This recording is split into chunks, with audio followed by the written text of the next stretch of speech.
আসসালামু আলাইকুম everyone, this is Shiza from Shiza's vlog. Welcome to my new video. আশা করছি সবাই অনেক ভালো আছেন। আজকে আমি আপনাদের সঙ্গে শেয়ার করব কিভাবে এই পোয়া পিঠা বানানো যায়। তো প্রথমে আম্মু দেখলাম চাল ভিজিয়ে রেখেছিল, এটা হচ্ছে পোলাও চাল। এটা ছিল পোলাও চাল।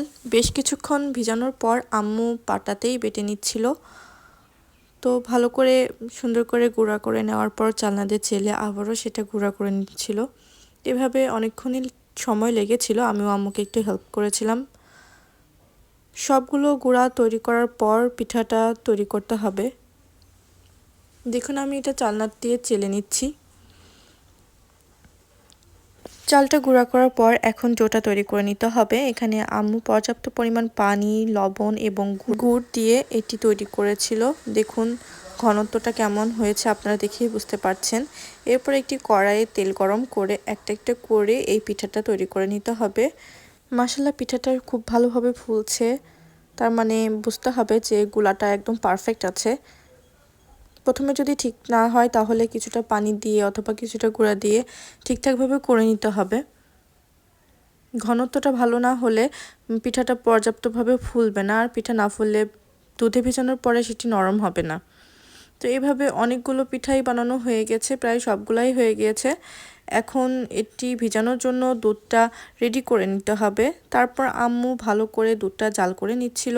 দুধটা বেশি ভালোভাবে জাল করে নিতে হবে, যত গাঢ় হবে দুধটা খেতেও ততটা বেশি মজা হবে।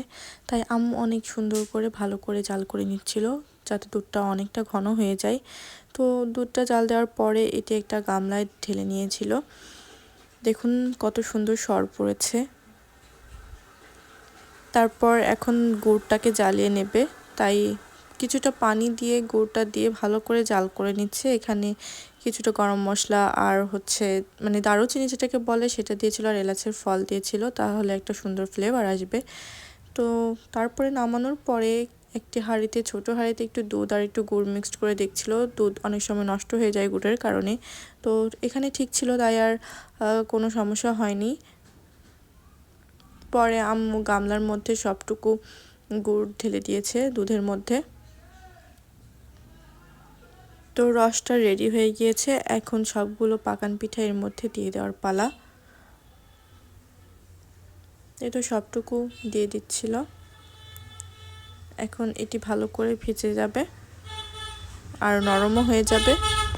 এই পিঠাকে অনেকে পোয়া পিঠা বলে, আবার অনেকে ভিজানো পাকানো বলে। তো আজকের রেসিপিটা এই পর্যন্তই ছিল। এই পিঠাটা কার কার খেতে ভালো লাগে আমাকে অবশ্যই কমেন্ট করে জানাবেন।